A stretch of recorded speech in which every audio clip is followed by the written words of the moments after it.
when I'm on my own, say I'm in a bar or something, I'm very confident, I'm happy and relaxed.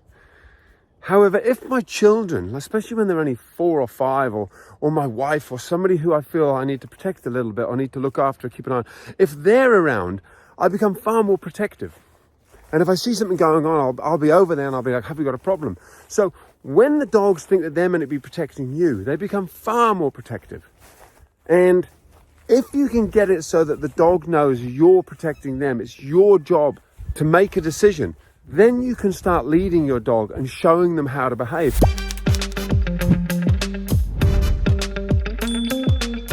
Hi there, welcome to another edition of Pup Dates, and this is the series on dog aggression, and today we're having a look at the fearful dog, fear biters. Now, by very definition of the name, fear biters, they're fearful dogs. They're not looking for trouble. They often stay very close to you. They only kind of do anything if another dog comes close to them. And generally it's only when the dog comes close to them that they'll get a bit yappy. They can be quite noisy. They may run towards another dog going, yeah. But it's really they're doing it because they're trying to protect you. They're trying to protect themselves, and sometimes the best form of the defense is attack, in their opinion.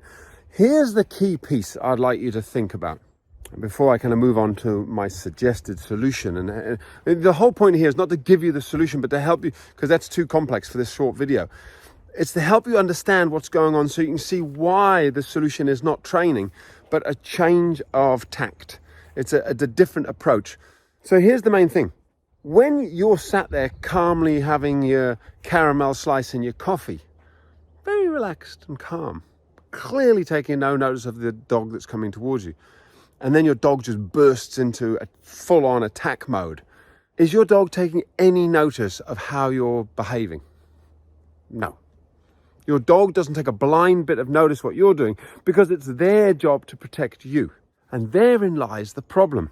You see, if you can flip it around so the dog goes, well, it's your job to protect me,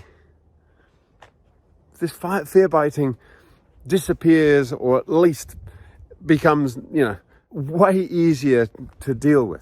So it's almost like, here's a bit of an analogy.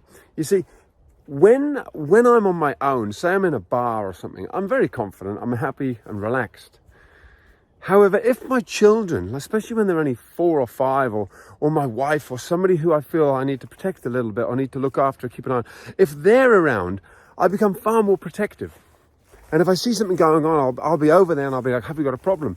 So when the dogs think that they're meant to be protecting you, they become far more protective. And if you can get it so that the dog knows you're protecting them, it's your job to make a decision, then you can start leading your dog and showing them how to behave. But until you're in that position where the dog says, well, you're in charge, you show me how to behave, you don't stand a chance. So another analogy. Here's an analogy, right? Imagine there's a bunch of wolves, or a pack of wolves, I should say, in the woods, and they see an ice cream van. If the wolves that are in charge, the alpha male and the alpha female, if they just run up to the ice cream van and start barking and biting the tires, what do you think all the other wolves will do? They'll do the same, because they're going to follow suit, follow the leaders. Now, if they run up to the ice cream van and then start sniffing the tires of the ice cream van and go, and then maybe pee on them and then walk away and go, no big deal, let's just ignore the ice cream van, what do you think the other wolves will do? They'll do the same thing. And if the alpha male and alpha female wolves, the ones in charge, kind of don't even go near the ice cream van and they just move away, what do you think the other wolves will do? They'll follow them. And that's how it works. That's the beauty of this method, that when you understand the dogs, the pack, will follow the ones that are the decision makers, the ones in charge, then the key thing is not about the training. It's about making sure the dogs know that you're in charge. So if you've got a fear biter, dogs are very scared, very nervous, what you need to do is give them that confidence. Don't worry about it. I'm here, I'm in charge, and then they can relax. If you get that bit right, everything sorts itself out. It's super easy. But if you haven't got that bit sorted and you're still struggling, in my opinion, no amount of training almost helps. You have to get that bit sorted first. So the solution, if you've got a fear biter, is simply put in place the dog calming code. Then you'll have a different dog, and then you can show your dog how you want them to behave. It's as simple as that. But training, if you've done lots of training with treats and all the rest of it, hasn't worked. Yep, that's why, because your dog still says, I'm in charge, I'm making the decisions.